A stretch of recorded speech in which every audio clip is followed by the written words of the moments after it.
Ladies and gentlemen, fellow patriots across the globe, thank you once again for tuning into neighborhoodnewsstudio.com. We got a great lineup ahead of us today. We're going to have McDuff Lives, John O'Loughlin kick it off at 11 a.m. Research Roadshow. We're going to have a replay with Research Roadshow at George Webb. He's unfortunately going to be traveling by train today. So Research Roadshow replay at noon. Then we're going to have Housatonic Live, Mark Kulak at 2 p.m. This is all Eastern time. 4 p.m., D-State Analytics with Bill Taylor. 5 p.m., The Duke Report with Peter Duke. All available at neighborhoodnewsstudio.com. All right, ladies and gentlemen, I'm going to kick it over to our first host of the day, the first show, McDuff Lives with John O'Loughlin. Take it away, John. Well, good morning, everybody. I am John O'Loughlin. Welcome to my channel. It's called McDuff Lives 3. It's also called McDuff. Got 2 strikes from YouTube, so go to McDuff Lives 3. That's where we want you to go. We've had 900 and almost 80, so we're almost to 1,000 on our new channel. It's going to be our home for a while. But our home also is here at neighborhoodnewsstudio.com, where I will be broadcasting every Monday, Tuesday, Thursday, and Friday at 11 a.m. Eastern Time. And so today's Thursday, so here we are. Let's get started. Thank you, Andy. Very, very nice introduction indeed. Well, my show today is called Pharaoh's War Against Humanity. And you know, when I made my when I did the picture for the show on my thumbnail, I put up a picture of a combination of a human and a cobra, a winged human cobra that is one of the pieces of art that was in King Tut's tomb, Tutankhamun's tomb. And it reminded me immediately of the fact that, you know, the Egyptians used snakes, you know, remember Cleopatra, right? Hey, Jimmy, thank you for your kind words, man. And everybody else. Hello, Kathy Sue and Kate Godina's here. Corky's here. Eek, eek. And yes, all the ospreys are eking away here at Mystery Island this morning. And we have so many beautiful sounds here. The osprey call is not for everyone. It's kind of kind of loud, but when you know who it is and you look up and you see them up there with their little families and everything, it's all the nests around the island. You know, the power company came around the island maybe 40 years ago and put up telephone poles just offshore with a platform on them for the birds. And that's worked out pretty well most of the time, but unfortunately, sometimes those things disintegrate, and then the birds' nests end up getting taken away in a storm, or else the eagles will come along and fight with them, because we do have eagles still. The eagles usually leave the area to the ospreys during the warm months and take over in the cool months. So now the ospreys are back. We saw a bald eagle yesterday. But they're going to be more and more scarce as the summer approaches.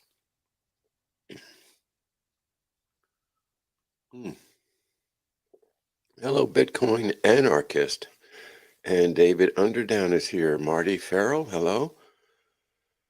Malone is calling for the exposure of WEF members. Okay, well, that's good for Malone. He's got a big audience. I am growing my audience, and thank you all for helping me grow the audience here for McDuff Lives and ScreamingOspreys.com. We have a great group of people together now as Protecting the Nest, who do a show on Neighborhood News Studio. That is Carol and Amber and Tara. And Protecting the Nest is exactly what the inspiration for our Screaming Ospreys theme is. This is our nest, and we need to protect it.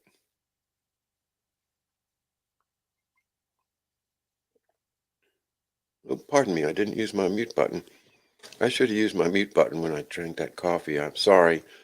I do have a mute button. It's here on this Rode Procaster mixer that I have, and got that beautiful instrument about a year and a half ago, courtesy of the super chats we used to get on on our YouTube channel. No more super chats, but when we get over 1,000, we'll apply again and see if they will let us get some money. Meanwhile, Twitter has banned John O'Loughlin because I said the word venom. Apparently, you cannot say that word and not get banned anymore. The thing I studied, the Twitter thing. Okay, if you guys don't know, yesterday afternoon I got a notice from Twitter that I am locked out of my account, and that in 8 hours I could contact them and try to get back into my account.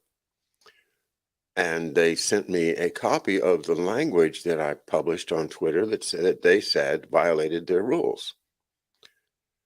And I read the language, and I read it, and I read it, and I read it. I'll tell you what, I might even read it to you here. Let me see if I can get it up real quickly here. Inbox and Twitter and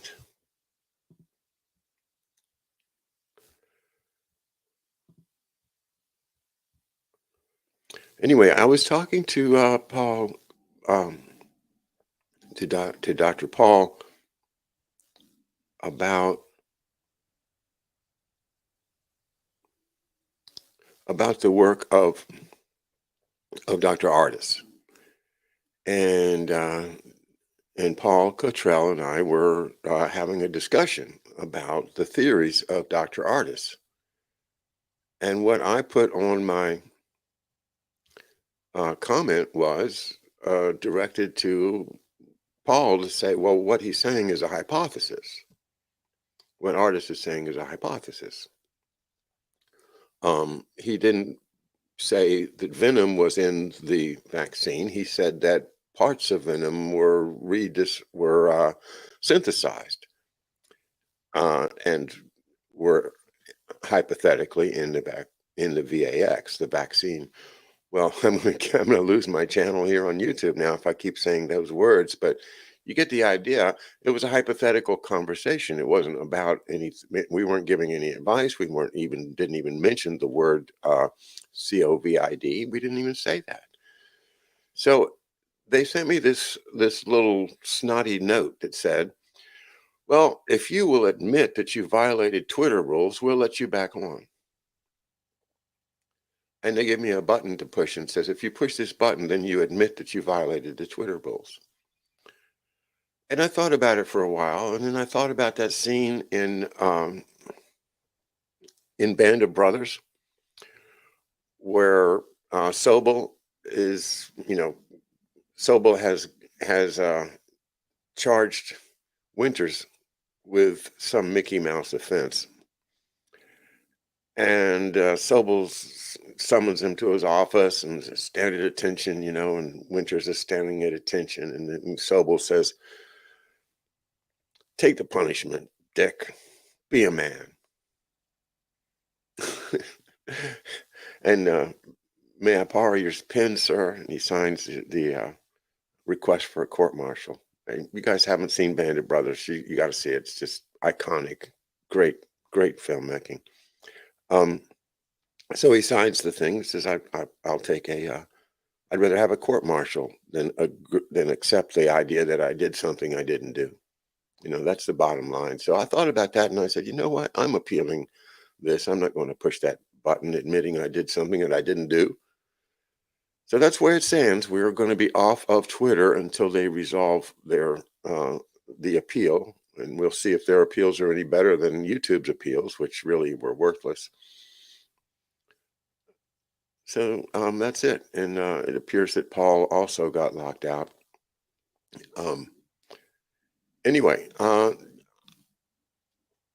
when we talk about V words, that's when we get our strikes. That's when we get in trouble. You can't say any word that starts with a V anymore. Okay. Matter of fact, it's like In Europe, you can't say Z because of the Russian army. Well, now you can't say V because of Pharaoh's censorship program.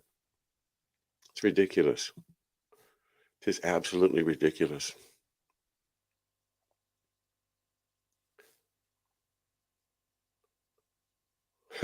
Elon is coming to the rescue. LOL. Yeah, I don't know about that, Taz. Hello.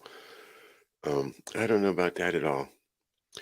But what I do know is that there is quite a history of using snake venom as a healing, something to heal with.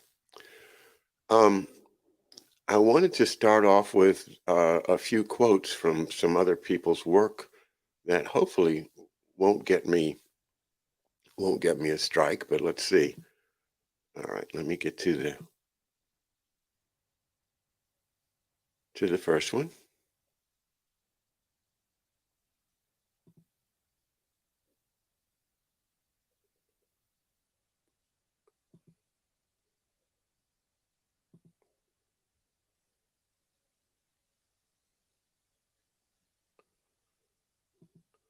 I guess the first thing I want to do is to give you this reference. It is called One News Page. Okay. And I'll put that up there just so you can see it. Because this is where you can follow. This is one of the places where you can actually follow Dr. Tal Brown's interview with I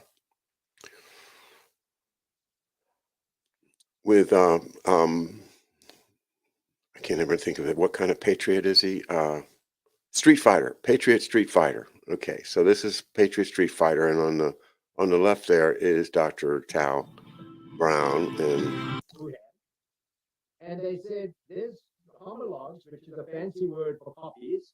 There are synthetic copies on this thing that are two venoms. And I went, wait, what are you talking to? The fact that the body looked like it was getting torn up by something.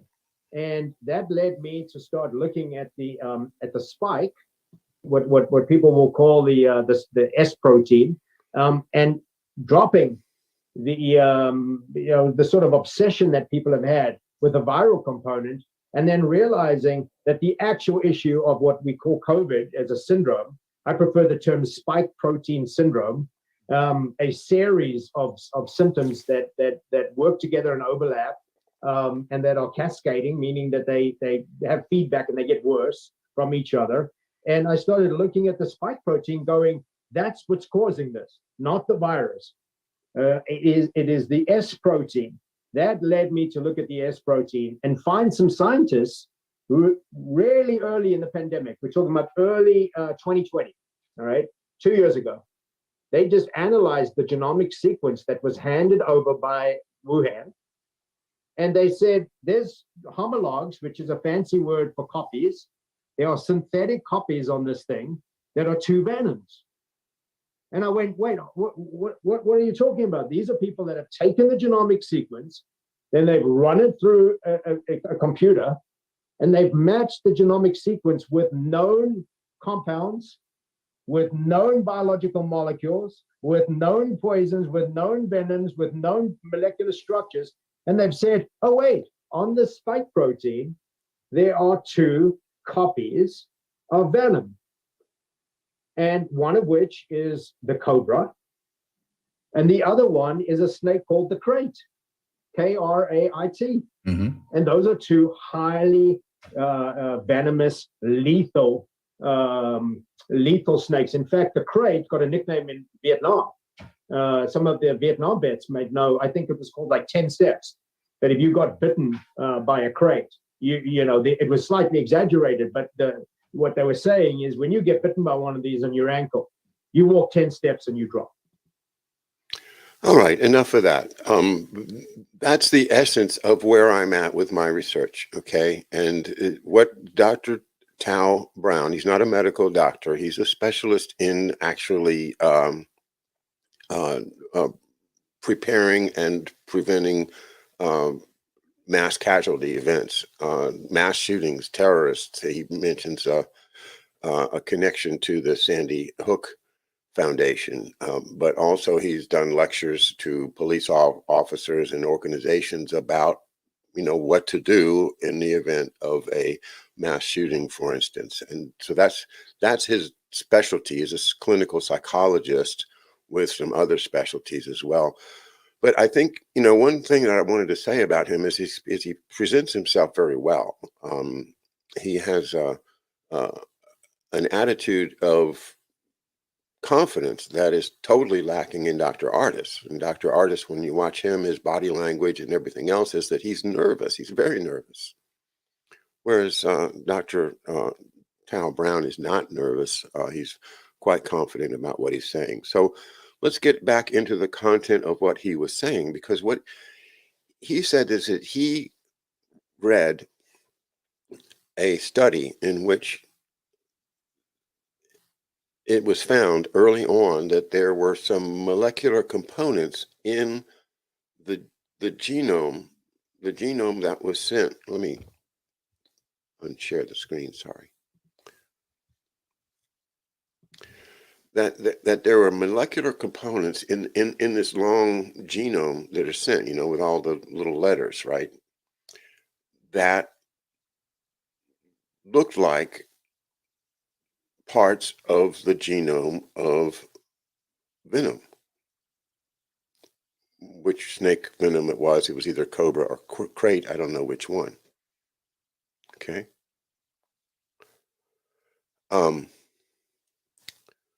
Mark's here. Yes, we agree with that, Mark. Drinking venom and having venom injected in blood are totally different things. Absolutely. That's not where we're at, though. We're looking at the application of small bits of molecules being attached to a spike protein.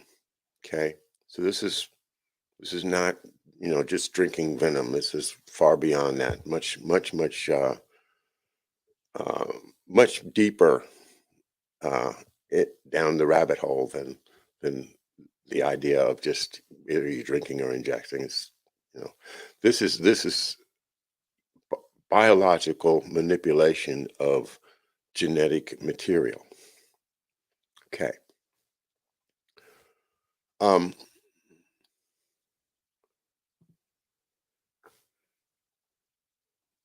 So let me just show you this one, if you don't mind. Next screen share.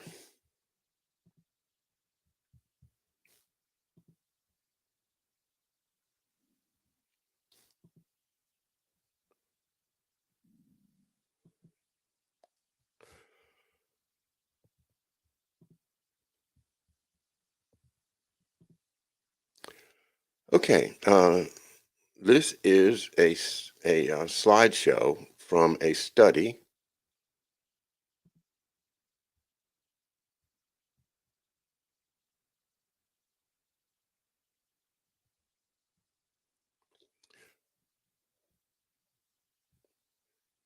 the idea is that I have to explain a couple of words to you. First word is complement.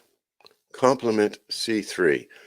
Complement is a system that complements the immune system. It's described as some kind of free-floating agents that early on create the response, the autoimmune response. But this is not the one that goes through the ACE3 process. This is different. Anyway, his idea is to use this particular complement called C3 to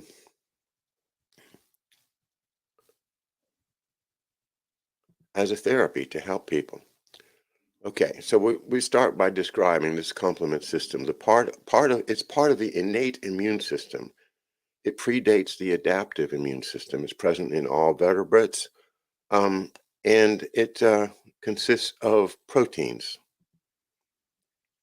There's a bunch of pathways I don't pretend to understand or be able to follow, but they're working on modifying this C3 complement, which is a protein. Complement is part of the host defense against disease organisms. Under certain circumstances, inappropriate activation of complement, and that's what we're talking about here, activation of it can be a contributing factor in certain diseases, ischemia, stroke, heart attack, arthritis, some others. And then he puts up the cobra. And he says, now look at the similarities of CVF to C3. Cobra venom, I can't remember what the F is, but CVF is cobra venom. Okay, it's the active part of cobra venom to the natural protein of C3.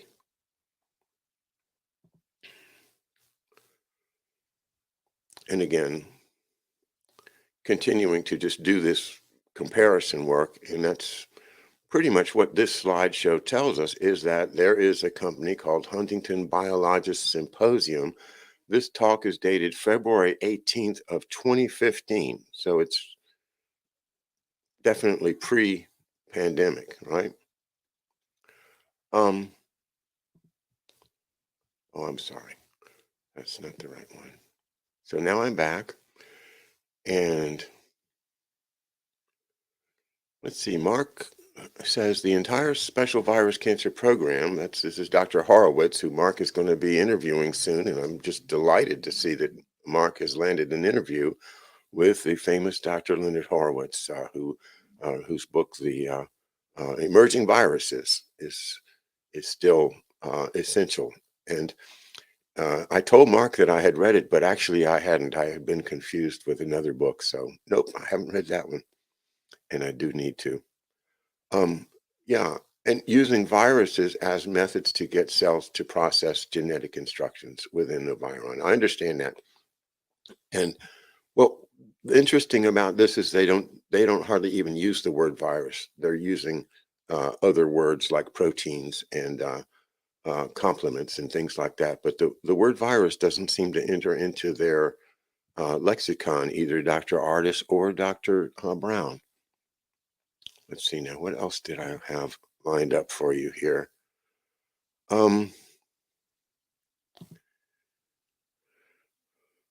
Let's do this.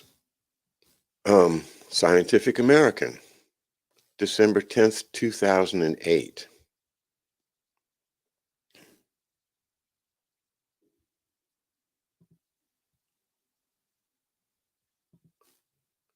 And this article is called Pick Your Poison. Cobra venom shows therapeutic promise.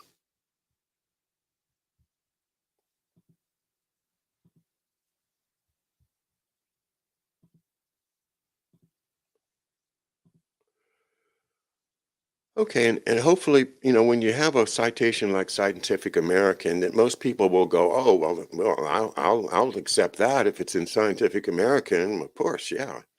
All right, December 10th, 2008, the article is, Pick Your Poison. Cobra venom shows therapeutic promise. Researchers may have found a way to suppress inflammatory responses by splicing a factor from the deadly snake's toxin onto a human protein. You want to hear it again? Splicing a factor. Oh, that's what it is. Human is CVF is cobra virus factor. That's the part that kills you. Okay. Cobra venom is among the most noxious toxins in the animal kingdom, potent enough to fell an elephant. But researchers have found that tacking a snippet of protein from cobra venom onto human immune molecules is a novel and effective way of suppressing inflammatory chemicals involved in several difficult to treat ailments, such as rheumatoid arthritis, heart attacks, and strokes. Right? We just spoke of that in the previous reading.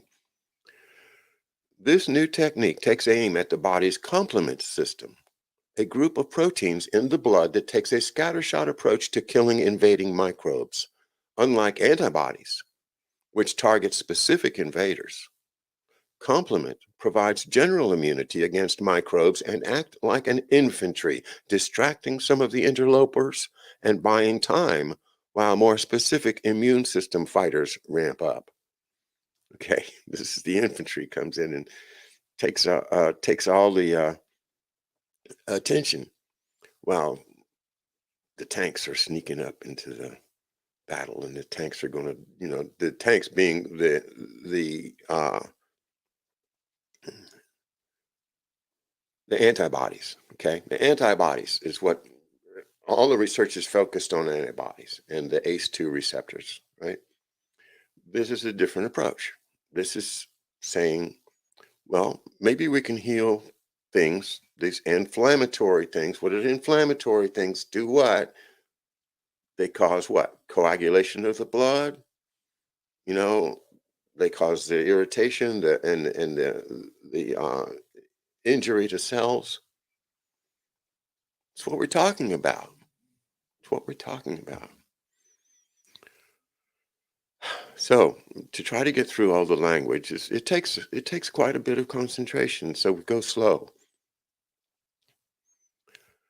Unlike antibodies, which target specific invaders, okay, like going after this virus or this virion, right? No, we're not doing that. We're providing a general immunity against microbes and while more specific immune system fighters ramp up. These proteins are powerful. They can literally blow holes in bacterial membranes. Okay. Well, if your influenza is of the bacterial type, maybe that could help. Cobra venom factor, CVF, a key protein in the snake's toxin, has long been known to interfere with complement activity in mammals by using up components of the system to the point that it stops working. CVF does this so well, cobra venom, that the substance is routinely used in experiments on the role of complement in diseases and to sort out how the system functions. Indeed, CVF would be an ideal therapeutic molecule for humans, but for the fact that it can provoke a harmful immune response. Well, that's what the spike protein does. It provokes a harmful immune response, the researchers say. Another consideration, they note, is that cobras are endangered animals. So even if CVS could be made safe for humans, a synthetic source of the protein would be needed to protect the snakes as well as to provide enough of the substance for necessary treatments. This is Scientific American writing in 2008. Okay. So now we're going to see that, pharmaceutical and investments have been made in exactly that direction.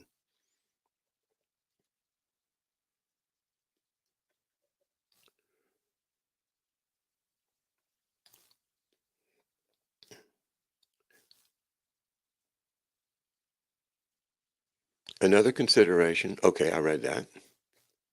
In the new study, scientists at the University of Hawaii at Manoa in Honolulu found a way to defang CVF while preserving its ability to suppress the complement system. The researchers first spliced DNA encoding for small pieces of CVF, okay, cobra venom factor, and the human complement protein C3. They spliced them together, okay? That protein is a key part of the complement system, and people without it are at higher risk for certain bacterial infections. They then cloned the genetic material and eventually used fruit fly cells to produce the protein in bulk, the protein, which is the combination. In experiments, these hybrid molecules, which are 96% human, okay, dramatically depleted complement activity in serum, both in the test tube and in animals. Quote, injection of hybridized CVF into animals or adding it to serum in vitro causes the exhaustive activation of serum complement. It causes no damage to the animal, but it will wipe out complement activity until the components can be resynthesized by the animal, says David Fritzinger. That's the author of the slideshow that we played a little while ago. Fritzinger and protein biochemist Carl Wilhelm Vogel, I guess he's American, who first hit on the idea for a hybrid cobra human drug in 1994, have licensed their technology to Encode Biopharmaceutics, Inc. in Thousand Oaks, California. The company is funding several studies, blah, blah, blah. And John Atkinson, a rheumatologist and complement expert, calls at University of Medicine in St. Louis, Washington University. Remember, there's a strong Jesuit component there, but says the researchers still have to prove that the molecule is both effective and non-toxic, yet won't trigger a reaction by the human immune system. Neither problem is insurmountable, says Atkinson. They are well on their way to demonstrating that. Okay. Enough of that one. I have another one here.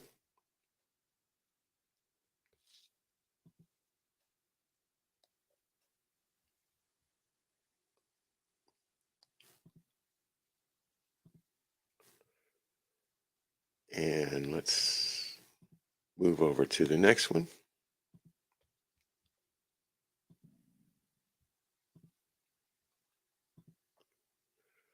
Okay, this one comes from NIH.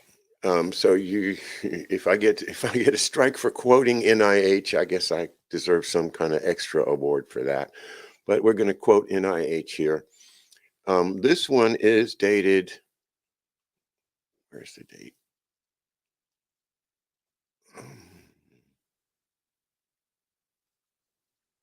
It's 2021. Okay, it's in May, June 2021.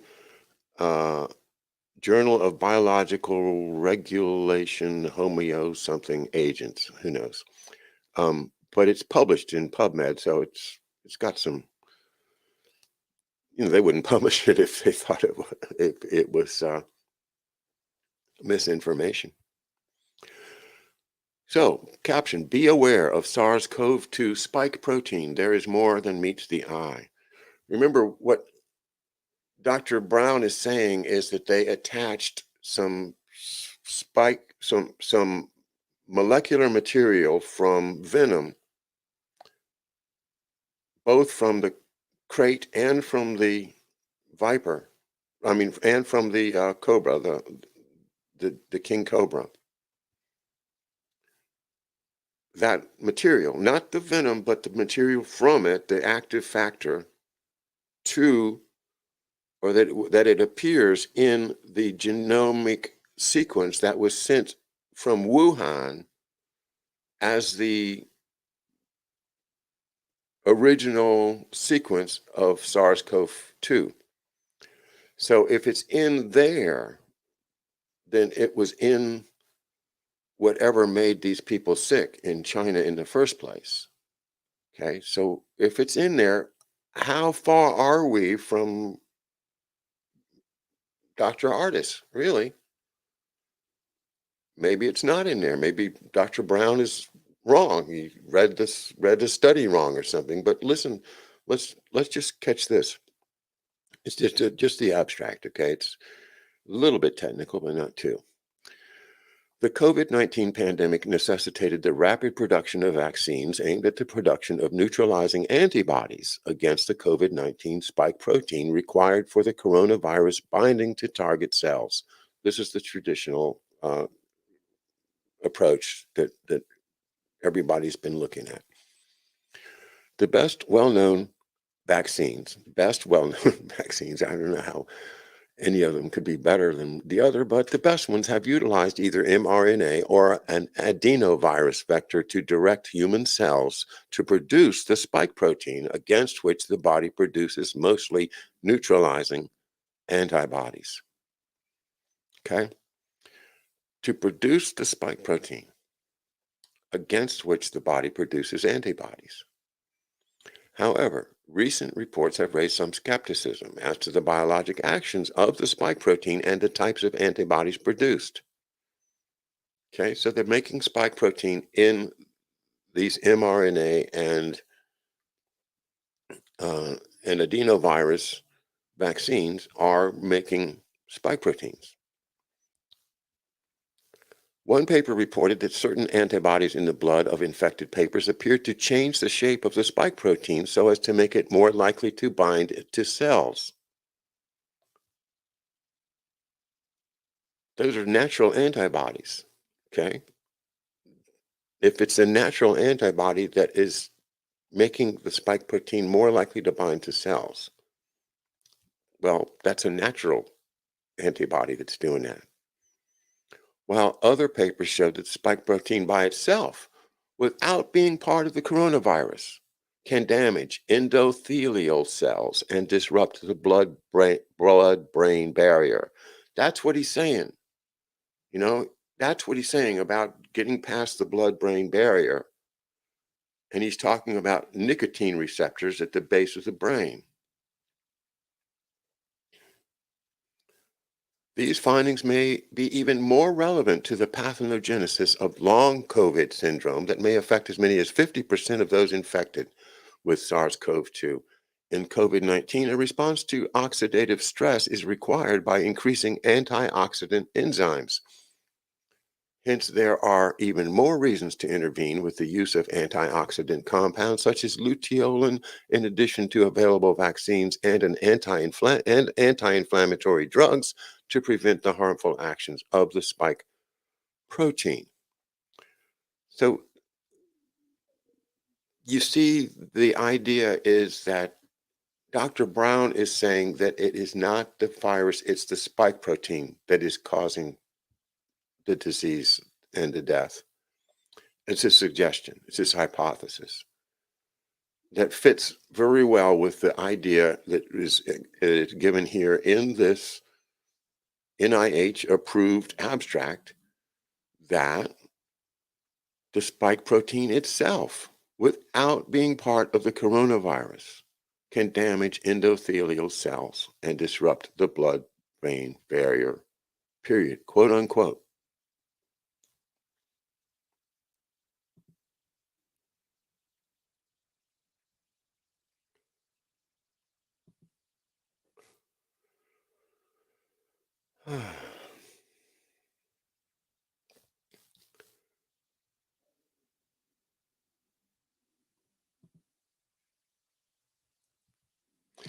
All right, I'm just going to back out from all that technical stuff into a more general article here to try to bring things together.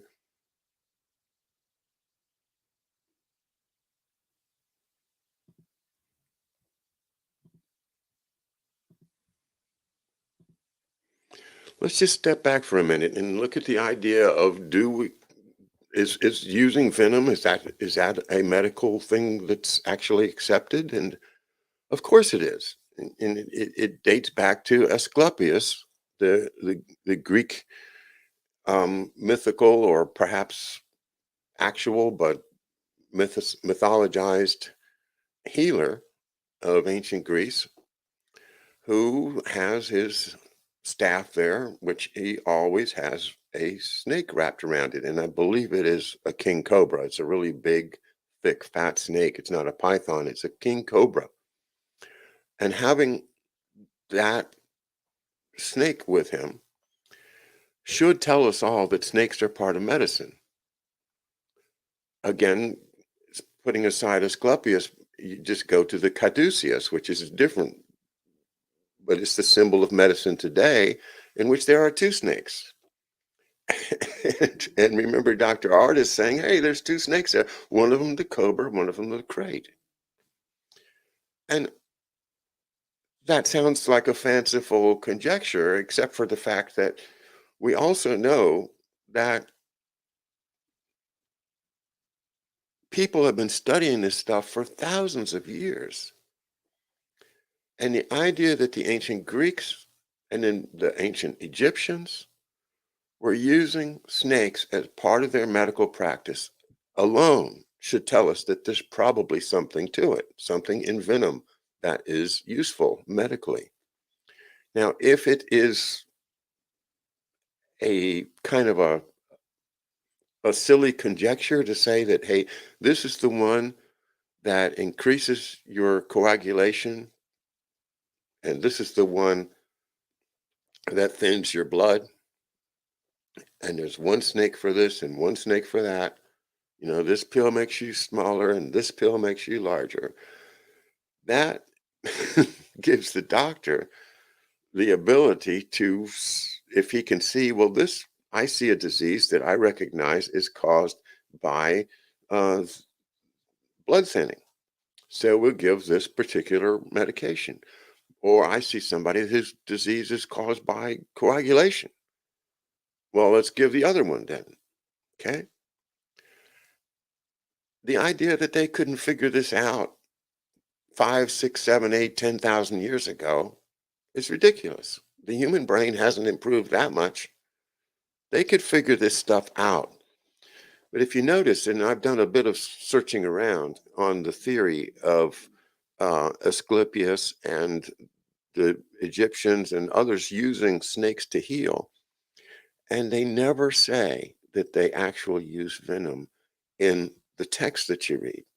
What they say is that these ancient Greek healers built these places, buildings, edifices where people would go if they were sick to ask for the healer to heal them. And in these places, they kept a lot of non-venomous snakes, snakes that were just there. And it would be like if you went there, you were going to see a whole lot of snakes. And you talk about they had the snakes to sleep with you or, you know, wrap around you or lick you in the ear or all of these things that they do with the snakes. The one thing that they don't do is talk about did they extract the venom? Did they use the venom or did they cut the snakes up and use snake organs that make venom as part of a medication to cure people back in 2,000, 3,000, 4, 6, 8, 10, 15,000 years ago? We don't know that. But the idea of medicine being associated with snakes is it goes back farther than recorded history. So let's not laugh at the idea.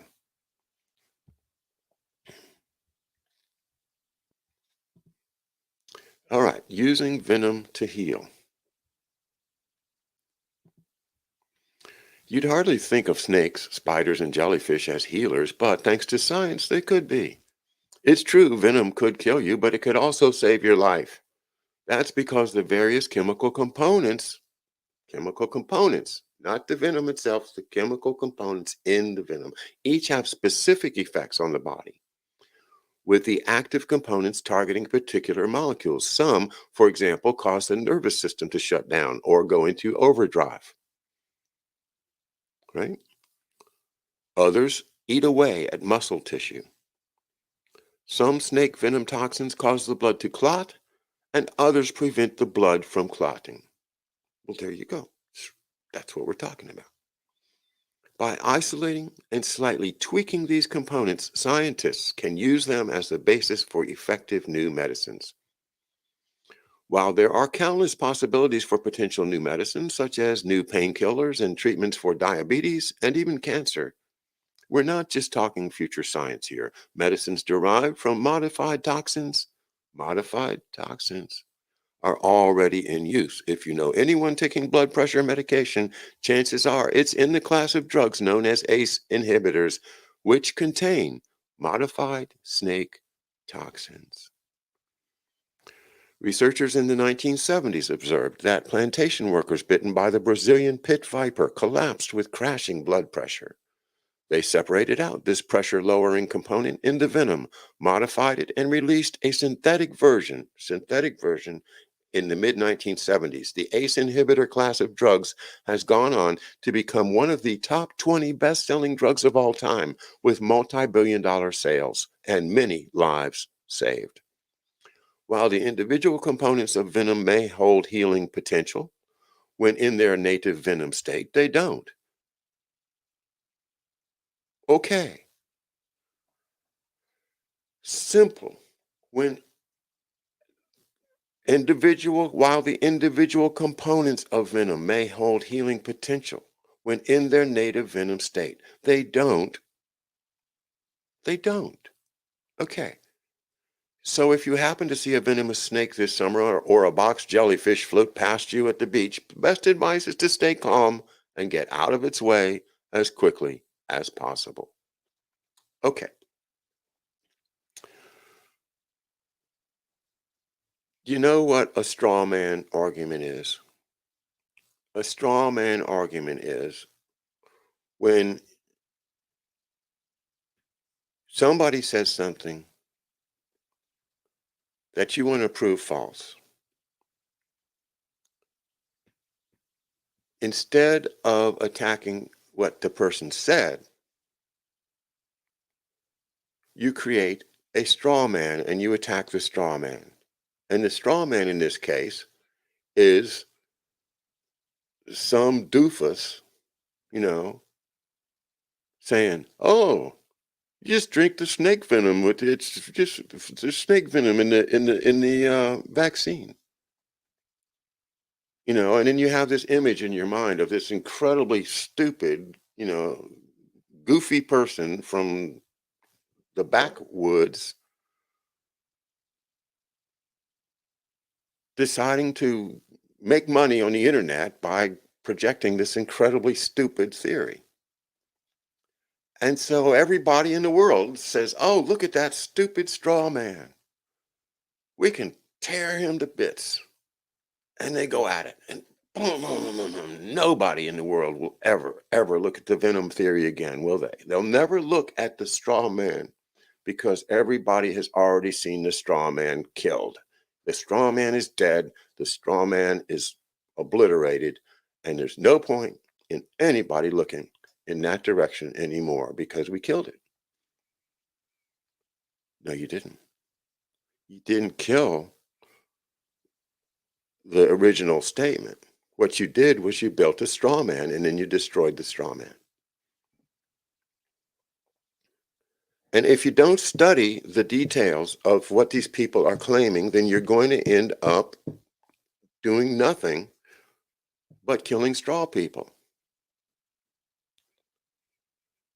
It doesn't advance anything.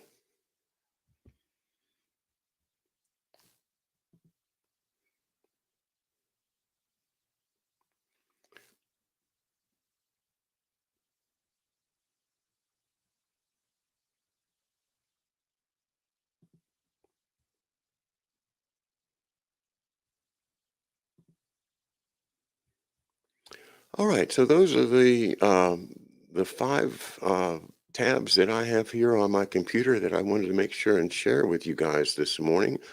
Let me check back and see how you're doing in the chat room. Red herring strategy, that's right. This is the thing is it may be that Dr. Tal Brown is a red herring and he's come out to pull everybody away from the much more important ACE2 inhibitor theory and to get people to not look at virus because virus is where the answer is. But let's not do that. Let's look at snakes because snakes are more sexy.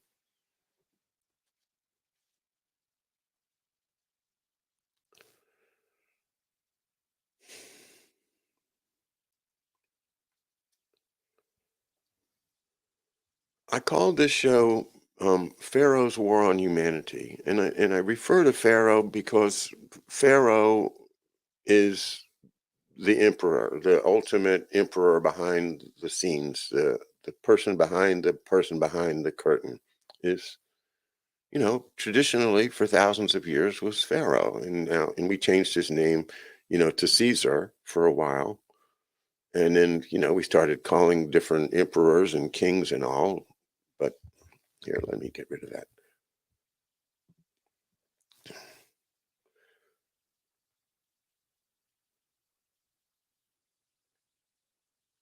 Yeah, this is Garden Girl. You're making my point. Was Artist's story a distraction? Yeah, it was. I mean, it's this chiropractor coming out of nowhere who has a very, very thin idea of what he's talking about. But what he's done is he's taken the material from Dr. Tao Brown, who is a sophisticated thinker, rightly or wrongly. Can we trust him or not? I don't know. But what he's presenting is a theory that makes sense to me, and that is, well,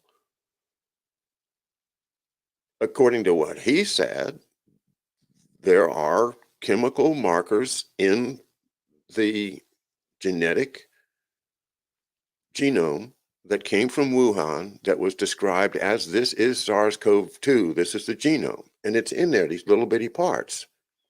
And one of them represents the cobra, and one of them represents the crate. And they're saying these look like parts of the venom that we've observed in these actual biological creatures. So the theory is that they've created a synthesized version of these things, right? Because we're running out of snakes. Remember, we don't have a lot of snakes. Snakes are an endangered species, the cobras. So in 2008, that word was put out, we got to come up with a synthesized one. Well, they did. Yeah.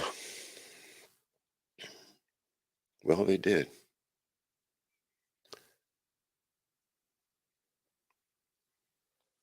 Yeah, Wizard of Oz, and now it's Dr. Oz, right? Where's Dr. Oz now? But all that Oz stuff is a reference to Osiris in the Babylonian and Egyptian traditions. Osiris, the man whose followers always have obelisks, like George Washington's obelisk. George didn't have an obelisk. They put an obelisk up to memorialize him, 555 feet tall in Washington, D.C.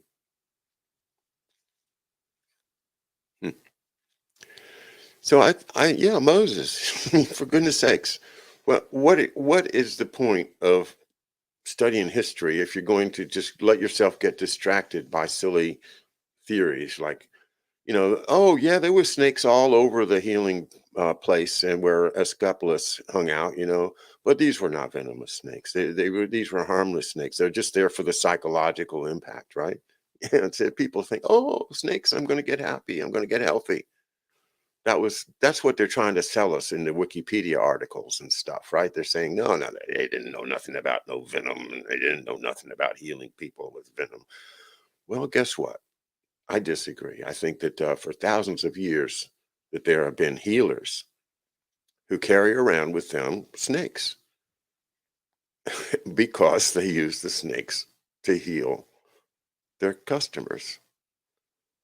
And wouldn't it be ironic if it turned out that all this stuff really is just natural stuff that they get out of snakes, and they've been charging all this they've been, patenting it and making all kinds of money from stuff that if humans knew about it, we could just start our own little copperhead factory or grow our own crates and do our own medication without having to pay all that money. Okay, guys, have a great afternoon. Stick around for a replay of George Webb as he travels through Eastern Europe. And thank you very much to Andy DeBala once again for hosting today. I am looking forward to talking to you again soon. I'll be back here tomorrow at 11 a.m. Wrapping up the week, and perhaps we'll get into some chat tomorrow. Thanks very much. And, keep the faith. There is truth. There is reality. There is a way to find our path, and keep on going. Thank you. Thank you once again to McDuff Lives, aka John O'Loughlin. Just to let the audience know, let me give him a little Screaming Osprey share here real quick. You can find John, you can see the first, you can go to screamingospreys.com and see the baby chicks grow into full grown birds. And that's what we're trying to do here as journalists at neighborhoodnewsstudio.com. And the spring weather is looking great out there at Mystery Island. You got McDuff's video archive that you can find at screamingospreys.com. He's done a lot of great readings, a lot of great research, and interviewed a lot of fantastic guests. So make sure you go check out his video archive. And you can also buy the book he wrote about his dad, McDuff Lives, The Life and Untimely Death of Thomas F. O'Loughlin Jr. It's his story about his time on the U.S. serving on the USS Nashville with Douglas MacArthur, and after his time serving on the Nashville, he went into an organization within the government called SAXA that was built to take down the CIA, or the bad parts of the CIA. And you can find that all at screamingospreys.com. All right, ladies and gentlemen, while we switch gears here into our not Hamamoto, into our next show, just make sure you go to neighborhoodnewsstudio.com and you save it into your favorites, and don't forget to share neighborhoodnewsstudio.com with all your family, friends, coworkers, everyone you knew. You're riding the bus, tell them about neighborhoodnewsstudio.com. You're riding maskless in a plane now? Come on, man. Joe Biden doesn't like it. You can talk to people again. Tell them about neighborhoodnewsstudio.com. They'll figure out who's really running the show behind the scenes. All right. Enjoy George Webb's intro.